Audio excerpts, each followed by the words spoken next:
A civil society organization, EiE Nigeria, has officially launched its book titled Footprints, a compilation of stories and experiences of activism from 47 contributors. The 12-chapter book, which contains details of the EiE's 12-year history of advocacy in the country, was unveiled on Monday at the Muson Center in Lagos. The event also featured fundraising auctions across art, fashion and photography. Our correspondent, Simisola Adigun, files in this report.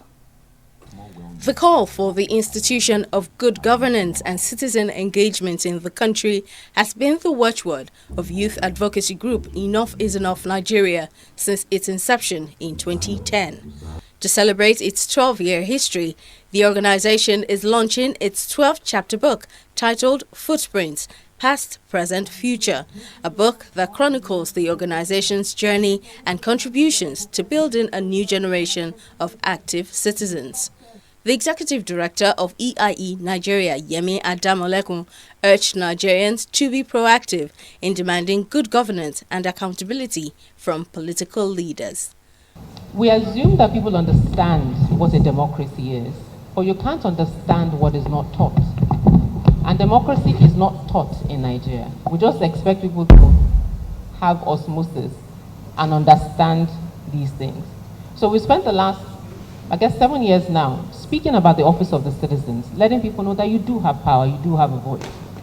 But one thing I stumbled on recently is that we haven't quite aligned the English idea of a democracy with our traditional concepts of leadership or governance. While speaking during the intergenerational reflections, a founding member of the EiE and ace broadcaster Chude Jidonwo said the book is the only real compendium of people that participated in significant protests. He urged Nigerians not to give up on protests as it provides an essential voice in holding political leaders accountable. So after you've protested, what happens next? Right now, that is missing. Now, I can say this here because we are among friends.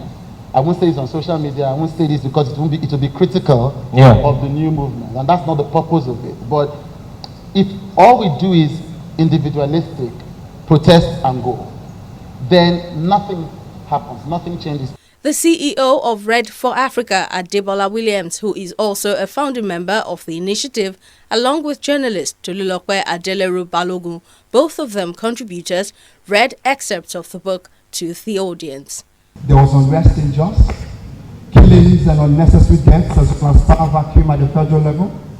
We asked ourselves that day, if we were truly creating a country for the future, how do we turn a blind eye to these issues? As a journalist, social media has made it easier to have vital conversations around government accountability, the need for transparency, and the education of citizens on their rights and responsibilities.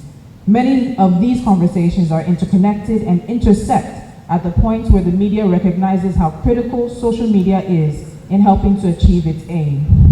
Through its hashtag Office of the Citizen campaign, the EiE has organized concerts, petitions, protests and workshops to speak against insurgency, freedom for the kidnapped Chibok girls, high remuneration of legislators, and denial of visas for medical tourism by elected officials. Simisola Adigun, TV 360, Lagos.